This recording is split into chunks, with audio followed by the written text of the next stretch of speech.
नमस्कार, स्वागत है आपका हमारे इस YouTube चैनल पर। मैं मुनमुन श्रीवास्तव आपका हार्दिक अभिनंदन करता हूं। और सबसे पहले आपको गांधी जयंती और लाल बहादुर शास्त्री जयंती की शुभकामनाएं देता हूं।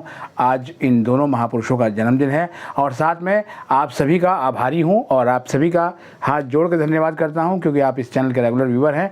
आपने इस अपने चैनल को 35,000 से ऊपर सब्सक्राइबर संख्या तक पहुंचा दिया है और ये चैनल दिल्ली विश्वविद्यालय और उच्च शिक्षा के क्षेत्रों को लगातार पूरे साल कवर करता है। ये केवल CUET की अपडेट देने वाला चैनल नहीं है और शायद यही वजह है कि अभी पिछले कुछ दिनों तक जितने भी CUET की अपडेट देते थे चैनल, जो कोचिंग संस्थानों से जुड़े हुए थे, वो सभी जो है वो अब 2025 की आपको तैयारी करवा रहे हैं। लेकिन अभी पिक्चर बाकी है मेरे दोस्त, क्योंकि 2024 के अभी जो है वो लास्ट एडमिशन्स चल रहे हैं। ना केवल दिल्ली विश्वविद्यालय में बल्कि दूसरे विश्वविद्यालयों में भी ये दाखिले हो रहे हैं। लेकिन यहाँ पर अभी अपडेट जो है वो दिल्ली विश्वविद्यालय के देंगे और आज मैंने आपसे वायदा किया था कि लंच तक आपको अपडेट दूंगा। थोड़ा उसमें लेट हो गया क्योंकि गांधी जयंती के कार्यक्रमों में जो है व्यस्तता रही और जैसे ही उससे हम फ्री हुए, हमने आपके जो सवाल नोट डाउन किए थे उन सवालों को कुछ सवालों में कन्वर्ट करके उनके जवाब जो है वो दिल्ली विश्वविद्यालय की प्रवेश शाखा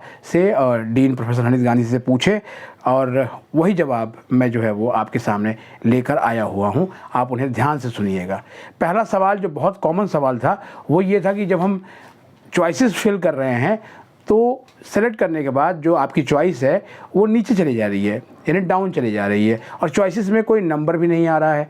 तो क्या इससे जो आपने सेलेक्ट किया है जो ऑप्शन, वो नीचे चला जाएगा जो आपने सबसे पहले किया है? तो फिर उसको ऊपर कैसे लाएं? और अगर ऊपर नहीं लाएंगे तो क्या उसको जो है वो नीचे रहने से कोई नुकसान है? इसका जो जवाब मिला है वो ये है कि इस राउंड में प्रेफरेंस शीट नाम की कोई चीज़ नहीं है। ये आपकी प्रेफरेंस शीट नहीं है, ये आपकी चॉइस फिलिंग है। और वो चॉइस फिलिंग इस हिसाब से है कि किस कॉलेज में, किस कोर्स में कितनी वैकेंट सीट्स हैं। और एक बात और भी है यहाँ पर कि वैकेंट सीट्स जो दी गई हैं वो किसी कैटेगरी वाइज नहीं है। तो अगर आप मान लिया कि UR से हैं, SC हैं या ST कैटेगरी से बिलोंग करते हैं या आप EWS या OBC NCL से हैं, तो आप ये सोच के अप्लाई करने से अपने को मत हिचकिएगा कि पता नहीं मेरी सीट वहाँ पर है या नहीं है। ये कॉलेजेस डिसाइड करेंगे कि कहाँ पर कितनी सीट्स हैं, क्योंकि ये इस राउंड में जो बॉस है ना वो कॉलेज हैं। वो क्यों है उसको थोड़ी देर में बताएंगे। सबसे पहले इसके बाद हम लेते हैं दूसरा सवाल। लेकिन इस सवाल का लास्ट ट्रेल आपको बता देते हैं कि अगर आपने जो है वो जिस हिसाब से भी अपनी चॉइस को रखा हुआ है, आप निश्चिंत रहें, इससे कोई फ़र्क नहीं पड़ता। ठीक है, साफ साफ ये शब्द हैं, कोई फ़र्क नहीं पड़ेगा। हाँ, यहाँ पर ये ज़रूर आपको कहूँगा कि चॉइसेस अधिक से अधिक रखिएगा, क्योंकि सीट्स जो है वो लिमिटेड है और जो कैंडिडेट्स हैं वो अनलिमिटेड तो नहीं है बट दुगने हैं। तो यानी आप मान लीजिए कि एक सीट पर 2 दावेदार हैं, जो मैंने आपको जिस दिन ये राउंड अनाउंस हुआ था उसी दिन आपको बताया था कि एक सीट पर 2 दावेदार हैं।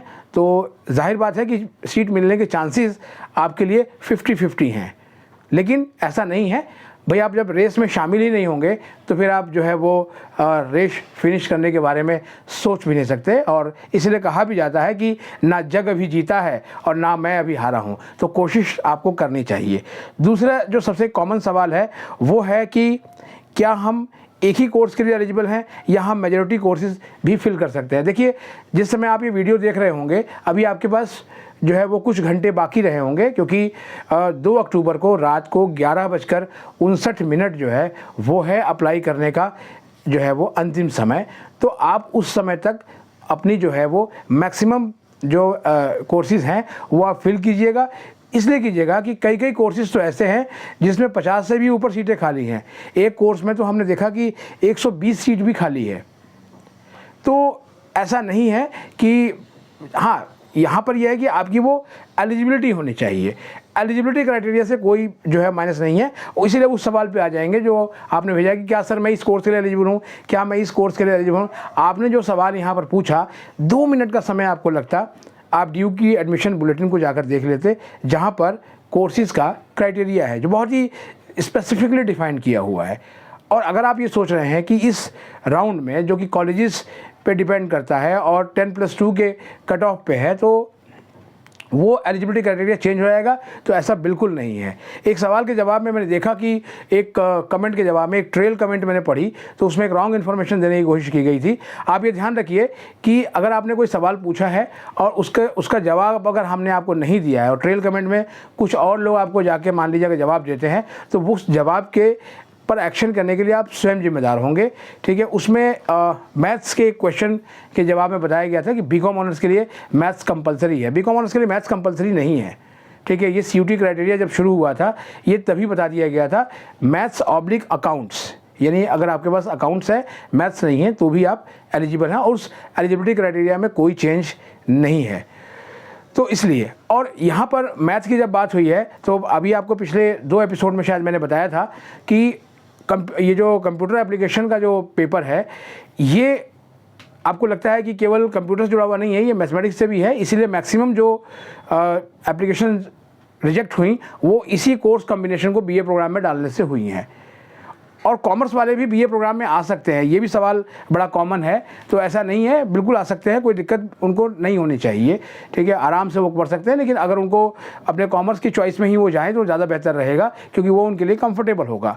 एक सवाल और भी है कि sir kindly tell preferences will automatic lock और नॉट, ये एक सवाल है। देखिए, आपने जो अपनी चॉइस फिल की है वो अभी भी फिर से आपका जो वो पेज है वो रन हो जा रहा होगा। इसके बारे में जब हमने पूछा तो जवाब ये मिला कि ये ऑटोमेटिकली रात को 12 बजे के बाद ये लॉक हो जाएंगे जो आपने अपनी चॉइसेस भरी हुई हैं।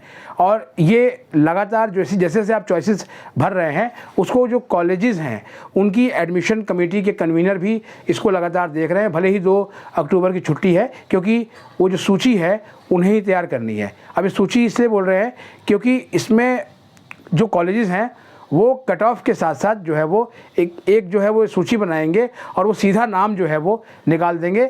कुछ कॉलेज हो सकता है कि केवल कट ऑफ निकालें, इसके बारे में कट ऑफ जो कॉलेजेस हैं वो कल सुबह डिसाइड करेंगे, जैसा कि कॉलेजेस के प्रिंसिपलों ने बताया है। और दिन में 2 बजे जो है वो आपको अपने डैशबोर्ड को फिर से लॉगिन करना है और आपको वहाँ पे दिख जाएगा कि कॉलेजेस ने आपको सेलेक्ट कर किया है और अब आप आगे अपना जो एडमिशन का प्रोसीजर है वो कंप्लीट कीजिए। इसके अलावा तीसरा सवाल जो मेजर सवाल था कि सर अंडरटेकिंग कैसे बनेगी, कोई बता दो, कोई समझा दो। ये व्हाट्सएप पे भी था, ये मेरे मेल पे भी आया और ये मैंने कमेंट्स में भी पढ़ा। देखिए, अंडरटेकिंग अभी कोई भी नहीं देनी है आपको, इस समय कोई अंडरटेकिंग नहीं देनी है। जब आपको कॉलेज सेलेक्ट कर लेंगे तब आपको कॉलेज को देना है और एडमिशन ब्रांच ने ये जानकारी दी है कि वो जो फॉर्मेट है वो कॉलेजेस को भेज दिया गया है, वही फॉर्मेट आपको जो है वो भर के और उसको स्कैन करके आपको जमा करना होगा। तो इसलिए आप अंडरटेकिंग को लेके ना घबराएं। एक और कॉमन सवाल है कि क्या सर जो है वो कट ऑफ इसमें भी ऊंची जाएगी या कट ऑफ जो है वो इसकी लो रहेगी। देखिए, कट ऑफ को लेकर अभी कुछ भी नहीं कहा जा सकता और मैं कोई ज्योतिषी हूँ नहीं कि मैं आपको अनुमान बता दूँ कि कितनी कट ऑफ जाएंगी, क्योंकि जो ये सारी सूची तैयार होगी वो इस डेटाबेस पर होगी कि कितनी एप्लीकेशंस आ गई हैं, कितनी सीट्स हैं और कैसे उस सीट्स को भरा जा सकता है। तो नेचुरली ये बिल्कुल सिद्धांत उसी तरीके से है कि अगर चीज़ें कम हैं और उसके ख़रीदार बहुत ज़्यादा हो गए हैं तो भाव बढ़ जाता है, तो इसी तरह से कट ऑफ भी ऊंचा हो सकता है। लेकिन इसको लेकर आपको टेंशन लेने की ज़रूरत नहीं है। अभी बस जो है वो कुछ घंटे बचे हुए हैं, आप अपना काम कर दीजिए, उसके बाद ये सारी चीज़ें जो है वो कॉलेजेस के ऊपर छोड़ दीजिए कि वो क्या कट ऑफ लगाते हैं, किस तरीके से एडमिशन देते हैं। बस अपने डैशबोर्ड को देखिएगा और जो है वो ड्यू की जो वेबसाइट है एडमिशन की, उसके अलावा कहीं मत जाइएगा।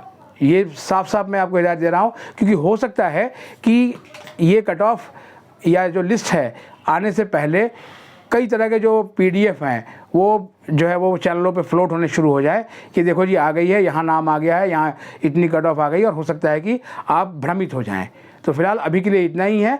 हम इंतज़ार कर रहे हैं कि अभी तक की जो चॉइसेस फिलिंग का जो है डेटा प्राप्त हो, लेकिन वो अभी डेटा नहीं आया है और जैसे ही वो डेटा आएगा तो अगली वीडियो के साथ हम हाजिर होंगे। फिलहाल आज के लिए इतना ही। हमारे चैनल पर नए हैं तो चैनल को सब्सक्राइब कर लें और इसे अपने दोस्तों के बीच शेयर करें। मिलते हैं एक और एपिसोड के साथ, तब तक के लिए नमस्कार।